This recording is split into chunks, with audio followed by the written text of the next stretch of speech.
बादशाह और गुनहगार कैदी। एक बादशाह अपनी रियाया का बेहद ख्याल रखता था और अपने बुजुर्गों की तकलीफ करते हुए रोजाना सादा कपड़ों में शहर की गलियों में घूम फिर कर लोगों के बारे में मालूमात इकट्ठी करता रहता कि लोग किस तरह जिंदगी गुजार रहे हैं। एक रात बादशाह हस्बे मामूल शहर की गलियों में घूम रहा था। चलते चलते वो कैद खाने के दरवाजे तक पहुंच गया। कैद खाने के पास सिपाही एक चोर को पकड़कर अंदर ले जा रहे थे। बादशाह ने सोचा, आज कैद खाने के अंदर जाकर देखना चाहिए कि वहाँ क्या होता है। यह सोचकर बादशाह कैद खाने के दरवाजे के पास पहुंच गया।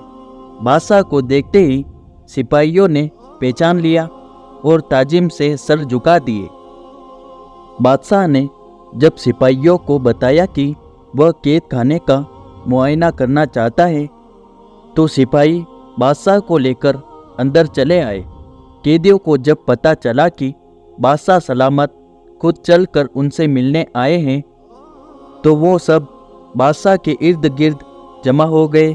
बादशाह ने बारी बारी उनसे उनके हालात पूछे। बादशाह ने एक कैदी से पूछा, तुम्हें किस जुर्म की सज़ा मिली है? वो आदमी कहने लगा, बादशाह सलामत, मैंने कोई जुर्म नहीं किया, मैं बेगुनाह हूँ। मुझे चोरी के जुर्म में पकड़ा गया है, हालांकि मैंने जिंदगी में कभी चोरी नहीं की। बादशाह ने जब दूसरे कैदी से पूछा कि तुम्हारा क्या कसूर है तो उसने भी रोते हुए बादशाह से कहा कि मैं बेकसूर हूँ, मैंने कोई जुर्म नहीं किया। लेकिन यह सिपाही फिर भी मुझे पकड़कर कैद खाने में ले आए हैं। गर्ज जितने भी कैदी थे सब ने ही बादशाह को ये यकीन दिलाने की कोशिश की कि वो बेगुनाह है। बादशाह सलामत सबकी बातें सुनते रहे और मुस्कुराते रहे। इतने में बादशाह की नज़र एक ऐसे कैदी पर पड़ी जो सर झुकाए अलग थलग बैठा था। बादशाह ने सिपाहियों से कहा कि इस आदमी को हमारे पास लाओ, ये क्यों मुंह छुपाए बैठा है।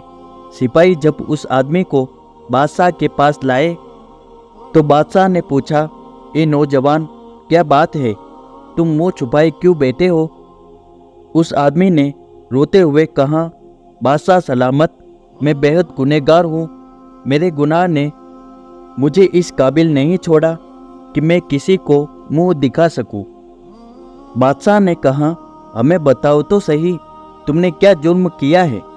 उस शख्स ने कहा कि मैं एक अच्छा आदमी था, हमेशा ईमानदारी से काम करता था, लेकिन एक दिन न जाने क्यों मेरे दिल में शैतान ने घर कर लिया और मैंने एक आदमी के पैसे चुरा लिए और यूं मुझे कैद खाने भेज दिया गया।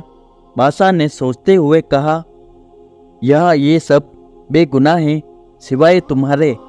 सिर्फ तुम ही ऐसे आदमी हो जिसने अपने आप को गुनहगार बताया है। लिहाजा इतने बेगुनाह लोगों में एक गुनहगार को नहीं रहना चाहिए। मैं तुम्हें रिहा करता हूँ।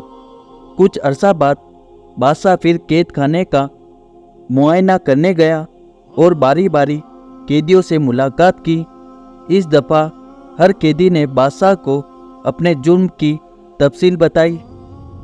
बादशाह ने ये सुनने के बाद हुक्म जारी किया कि ये लोग वाकई गुनहगार हैं। इन्हें अभी तक शर्मिंदगी का एहसास नहीं, बड़े फ़ख्र से अपने जुर्मों की कहानी मज़े ले लेकर सुना रहे हैं। लिहाजा इनकी सज़ा और बढ़ा दी जाए। यह सुनकर वो लोग बेहद हैरान हुए और बादशाह के जाने के बाद उसके वजीर से पूछने लगे कि जब उस शख्स ने अपने गुनाह का एतराफ़ किया था तो बादशाह ने उसे छोड़ दिया, लेकिन जब हमने गुनाह का एतराफ़ किया तो बादशाह ने हमें और सज़ा दे दी। ऐसा क्यों हुआ? ये सुनकर बादशाह का वजीर, जो बादशाह के मिजाज को समझता था, कहने लगा, पहले आदमी को इसलिए छोड़ा गया कि उसने जुर्म का एतराफ़ इसलिए नहीं किया कि वो आज़ाद होना चाहता था, बल्कि इसलिए किया था कि वो अपने किए पर नादिम और शर्मिंदा था।